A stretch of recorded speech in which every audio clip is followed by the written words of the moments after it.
environmental colleague of ours once asked a hypothetical question. What would you do if every time you flicked your light switch, a mountain blew up somewhere in the United States? Well, regrettably, it's not a hypothetical, and you're going to see some people who have actually witnessed this happen as a result. 50% of Americans use coal to get their electricity, and in addition to the global warming gases that this creates, there's incredible environmental devastation and pollution as a result. This kind of belies the notion that there is such a thing as clean coal, which is what we're hearing as we debate the climate issue. Today's guests are going to talk about mountaintop removal, and I'd like to welcome you all. We have Parson Brown from Topless America, Pam Richard from Eco Justice Collaborative, and Lan Richard from Eco Justice Collaborative as well. I suppose we could have titled today's show What I Did on My Summer Vacation. Some people go to the Bahamas and take photographs and have a good old time. You folks went somewhere else though, didn't you? Yeah. That's true. Actually, just a few weeks ago, the Eco Justice Collaborative led a delegation to Charleston, West Virginia, where we saw the process of mountaintop removal mining, where essentially to get the last remaining accessible coal out of that area, they are literally blowing the mountains up. And the coal industry would have us believe that coal is the way of the future. It's going to be clean, it's going to be relatively inexpensive, and neither of those are true. It's still very dirty and will be for the foreseeable future. And just as importantly, it's not inexpensive. It's much more expensive than what might be we'd be led to believe by our electricity bills.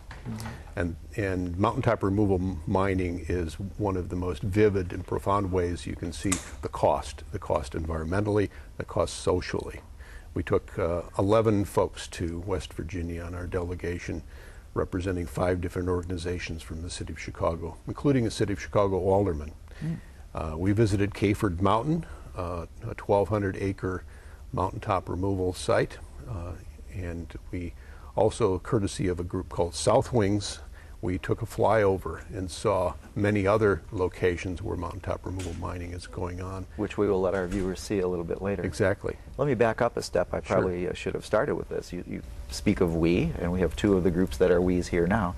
So, Parson, why don't you tell us a little bit about Topless America and how this fits into this summer vacation trip? Sure. Well, my name is Parson Brown, and I'm the director of the Topless America Project, which is a Chicago-based coalition of students, artists, and activists dedicated to spreading awareness of mountaintop removal coal mining. In addition, we've been in production of a feature-length documentary film on the subject and on the rising grassroots movement that's taking place in Appalachia and across the country. Now, as I recall, you have a website which we'll show at the end in the credits where people, can they actually see the pieces of the documentary at this point? Soon to come will be the clip that we're airing today actually will be on our website when we finish today. Great, okay.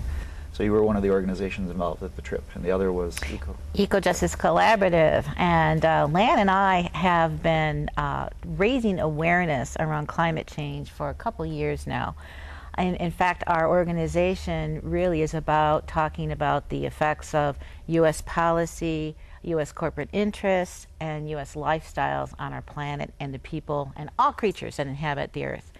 And we were finding it a little frustrating because it seemed as though we were not quite able to galvanize people in a way that really pushed a momentum towards working to reverse our climate emissions. So as we sat around and kibitzed a bit about how might we work differently than we had been, we thought, well, okay, every person in this country, as you pointed out, uses electricity. Most of us flip the light switch on and don't think about the impacts. What if we took it from the coal angle, and where could we go to really view the impacts of what our daily actions have on this planet? Where else would that be besides West Virginia, where mountains are being exploded every single day? So that's what led us to this trip. And we really took this as an inaugural trip to kind of do some fact-finding ourselves and partnered with Little Village Environmental Justice Organization as a way of taking the message from the macro level to the micro level right back here at home. And we'll talk about that a little bit more as we go on. And Little Village being an organization in the Chicago. city of Chicago. Right. So you alluded to the effects. So why don't we just get into the down and dirty? King coal is not clean coal. Is that pretty much the conclusion here? Right. Well, you know, with the process of mountaintop removal, it's literally there's a mountain here and a mountain here. You blow it up here, you blow it up here, and dump it in the valley. What's happening as far as the health concerns in these areas is the air and the water are being greatly affected and polluted. The coal, once it is washed and processed, is then left with mercury and arsenic and a list of heavy metals and chemicals, which are added into the water base, the headwater streams of Appalachia. There's also sludge impoundments, which hold this liquid toxic waste, millions, sometimes billions of gallons in earthen impoundments. And one of which just failed in the end of 2008. A similar impoundment failed in Tennessee. That was actually coal ash from the Kingston coal-fired power plant. So those are some of the natural effects of the environment. Other effects? Yeah, I think it's important to understand the magnitude of and the impacts on the natural environment, because these are mountains that are heavily forested. And some have said that it's the most diverse temperate forest in the world, actually. And in clearing, and as part of the mountaintop removal process, the first step is literally clearing off all this vegetation. The vegetation that holds like 350 different habitat for 350 different mammals, birds, reptiles, amphibians. All of this is scraped clean, very little salvage done, pushed into the valleys. And then by taking that vegetation off from the mountain, you affect the hydrology, the water and rain that would come down, normally be absorbed by that forest ecosystem, now rapidly runs off. And there have been incidences of flooding and real personal property damage. Also, they talk about reclamation, and the reclamation, as we observed, is really a sad situation. Who speaks of the reclamation? Well, those who are doing the mining hold up, and perhaps they have isolated niches where there's a good example of reclamation. But what we saw was devastation, barren, rocky soil. And the replacement vegetation is initially just a non-native grasses, a way to kind of hold the thing together. It gives us this green patina over the, cover over the mountain. So from a distance it looks green. Up close it's depauperate and barren. Kind of an astroturf mine, so to speak. Yeah. So those are the natural effects. What about the social effects and public health? Well, in a lot of situations in central Appalachia, the economies are primarily dominated by the coal companies.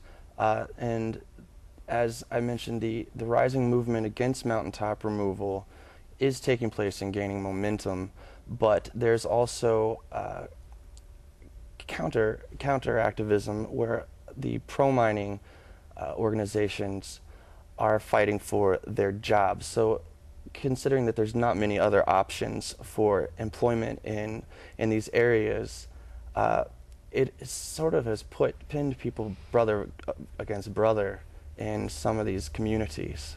So these are not really genuine choices. It's always the lesser of evils. You either starve or you go to the mines. In a lot of, economy yes. set up. And there's also, because of this, there's been a lot of violence and threats that have taken place back and forth between these two sides of the issue. There's been several organizers that have had their lives threatened, that have had acts of violence expressed towards them, and increasingly so in the last few weeks. There were a few incidents at some actions which took place in West Virginia, very close to where we were, in some of the same places exactly, where pro-coal activists were cited for assaulting anti-mountaintop removal activists during an action, just as an example. You know, like I said, it really is it's a catch-22, because you have people fighting for their livelihood and to keep their jobs, but also others just simply fighting to have clean air and clean water and to protect, you know, their families and the culture of Appalachia. And I'm sure some of our older viewers know that this has been going on for a century or more. You think of Tennessee Ernie Ford's song in the 50s, 16 Tons, the movie Matewan in the 70s, John Prine's song Paradise, all about the coal industry and this kind of unfair choice of either do it this way or starve. The exploitation of the coal companies is nothing new to Appalachia. Since surface mining, mountaintop removal specifically, really started being used more heavily in the 1970s, more and more the debate comes down to responsible mining versus mountaintop removal mining. But the exploitation across Appalachia due to the economic domination of the coal companies is nothing new. Well, picture's worth 1,000 words, they say. And you have some amazing footage to show. We do have a video. We have a 3-minute video to show you, and what we're hoping to do, since we can't take you all on a 3-day delegation, is to take some of what we've heard, which is fact, from the head and move it into the heart and to the soul and to the gut through storytelling. And the video we're about to see features some of the people we met with while we were on a delegation. So you will meet Larry Gibson for a few moments, who lives on his land still and used to look up to the mountain peaks, and now instead is surrounded by 12,000 square feet of devastation that he looks down upon. You'll meet Ed Wiley, who used to work in the mines and the coal processing plant above Marsh Fork Elementary School. And you'll meet some of the folks we met with at Coal River Mountain Watch, Judy Bonds and Ben Webb, who every day come in contact with their friends, their neighbors, and family members too, who are being forced to drink contaminated water, live at the foot of the explosion that's happening behind their homes on the mountains that are being mined, and so forth. And then after we see this video, we're going to talk a little bit more about what we see. All right, so why don't we get ready and watch the clip, and then we'll come back and discuss what has been seen. Most people ask me what a mountain looks like before it's destroyed. Right there it is. That's the next one. That's Coal Mountain.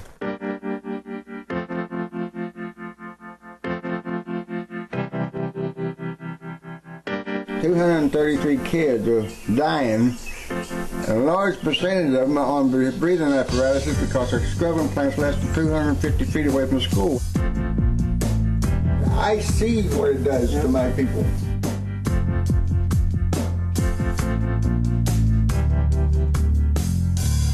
There's a mountaintop removal site here that's over 1,800 acres big. They have a toxic waste impoundment here. There's filters in here. When they took these off, coal dust fell out the bottom of them. And most of the time you can just run your hand over the top and it's usually black. But yes, that's the black you're seeing from the coal soot coming over.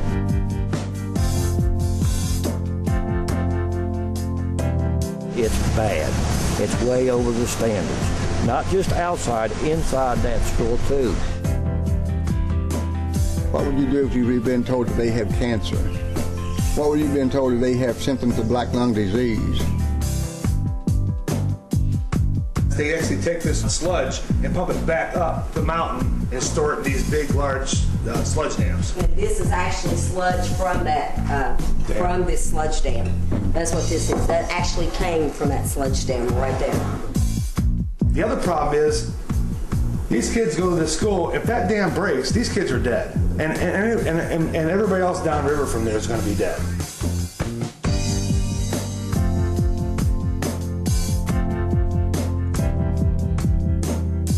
They are going to get cancer. I mean, they are going to have problems. You know, that's the thing that really bothers me. These poor innocent kids think they should be able to go to a school and be safe. We have people dying every day. Every day I have people dying here on this mountain. My own family people. In the last 3 weeks, 2 people have died. Yes, I have an attitude. I'm a scrapper from way back. I got my feet planted and I'm not backing up for nothing.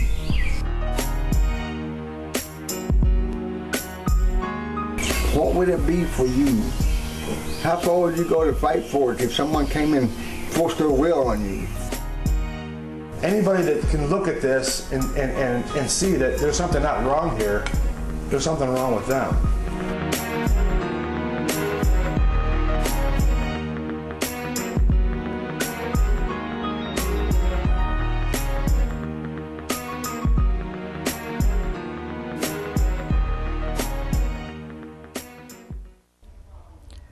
Yes, how can you not be affected by seeing that?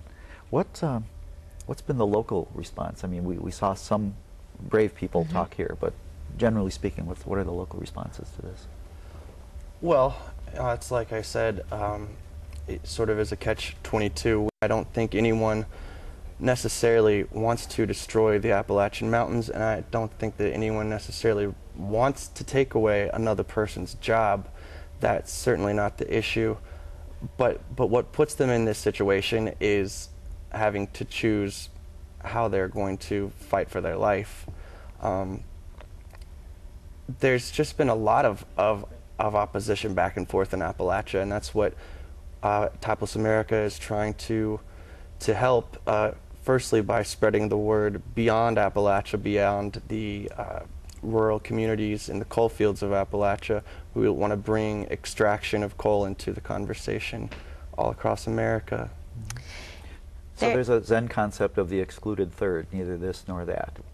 Is there an option that's been proposed? There is. There's a whole lot of organizing going on. And one of the things that we found as we met with folks is that those people who have lived there are from families who have historically lived and relied upon the land. And so they're talking about things like tourism, they're talking about things like sustainable forestry, they're talking about things like local crafts and furniture making as ways to bring the economy into their area that's different from the coal mining that's happening now. They're also talking about a wind farm. In fact, Coal River Mountain happens to be one of the last intact, or now nearly intact, mountains in the area. And a study that was commissioned shows that by putting 220 wind turbines up on that mountain, power for 150,000 homes could be generated. And yet the resource could still be mined, the coal, if one chose to do that, the underground mining could still occur. And it's kind of like a race in time here. Who's going to get the permits first? Is it going to be blowing up the mountain? Is it going to be a wind farm? And so Coal River Mountain Watch has an active campaign to actually bring about their hope, which is to keep the mountain intact and provide alternative clean energy. And the local response to that? Is it too soon to tell, or? I think it's too soon to tell. My understanding is there are investors ready to go, but the coal culture there really dominates all the political scene. So will the permits be issued for a wind farm, or will the permits already in process for the coal? You know, which is going to come out first? I think that's a debate that's still in process. I think this is also a national debate. We were all part of that discussion, which direction we go. One of the most powerful parts of the delegation for me was when we went to Marsh Fork Elementary School. You saw a part of that in the video clip. There's a gentleman by the name of Ed Wiley. Ed's a grandfather. Ed was a miner, and he worked at what's called the Goals coal processing facility there. He was there when they built the silos that hold the pulverized coal that's transferred to the railroad cars, and the fugitive dust that drifts on to the school and the playground. He was there when they built the earthen dam that holds back 2.8 billion gallons of toxic sludge from the coal waste and washing. All of that would be not too extraordinary had it not been that his granddaughter also went to school at Marsh Fork Elementary School. So it was on one day when he was called by the school to come and pick her up. She was sick. He went there, he picked her up. It had happened before. She'd had other problems, had to come home early from school. It wasn't until his granddaughter turned to him with a tear in her eye and said, "Grandpa, this mine is making us kids sick." And he realized that even though he was literally working next door, he was part of the problem, part of the process. And I think in many respects we're all Ed Wiley. We're all asleep at some point and not realizing when we turn on the switch in our for our lights that we are contributing to the problem. And unless we engage ourselves in the solution, as Ed has now, he's been dedicated his life, so to speak, to moving that school, to calling out the problems with the facility and with mountaintop removal. And it's not just the mining part. I think we've spent a good amount of time here talking about the mining the mountains, which is horrific enough. But one of the things we wanted to do is to make the links between mining and processing and burning and climate change, or what I think we ought to be calling climate destruction. And also to bring those impacts back home. We have 2 coal-fired power plants right here in the city of Chicago that most people who live in our city don't even know exist. They're in 2 Hispanic neighborhoods, and people who live there bear the brunt of the impacts. They were grandfathered, ironically, in the 70s with the Clean Air Act because they were old. And the thought was that the plants would be modernized or replaced. That has not happened. In the meantime, they're spewing out mercury that causes brain damage. They're spewing out nitrous oxide, sulfur dioxide, which creates ozone, acid rain, causes particulate matter that creates asthma for the kids who are missing school. It's a horrific impact, and it's something that we hope we can be effective in through the documentary, through the delegation, and through our coal campaign to work towards getting those plants closed down. And of course they're emitting carbon dioxide like most plants in the city, all plants in the nation are. West Virginia, Coal River Valley happens to be what we think is the epicenter of where climate discussions and coal mining meet. James Hansen, you may know, was arrested there just a few weeks back as part of a protest against the mining and the burning that's happening in this country. And he is? Oh, James Hansen. I forgot. I should say that. He is the what is he? He is the director of NASA. He's a client scientist. What's his official? NASA. NASA. Goddard Institute. Space I know this stuff. You know. At any rate, it's a big deal because you've got folks who are literally screaming, we have to do something to ratchet down our emissions, who are putting their bodies on the line and getting arrested. And many of us also know that the House of Representatives just passed some recent legislation. Yeah, right? I wanted to come to that because we have a few minutes left. You've brought it back to Chicago in terms of the coal plants here. And there's a national debate now about energy policy. And once again, coal seems to be greasing the wheel, so to speak, the best Congress money can buy, according to Mark Twain. What's going on? $38 billion of lobbying in the 2008 presidential election, in my view, really colored the legislation as we've had it. We watched it get watered down over the last year. One of the things that the bill does is it actually allows coal-fired power plants to continue to be constructed for the next 10, maybe 15 years, with the agreement that the emissions ultimately will be captured and sequestered and put in the ground.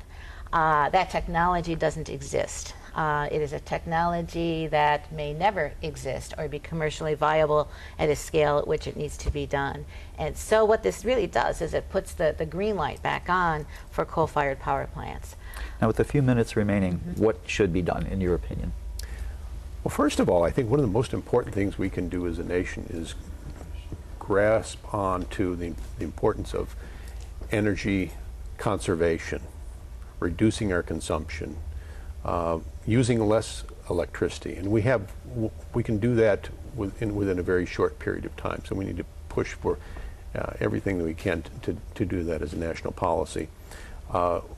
We also need to be looking towards people can engage in this process by monitoring legislation that is going to at least control or eliminate mountaintop removal.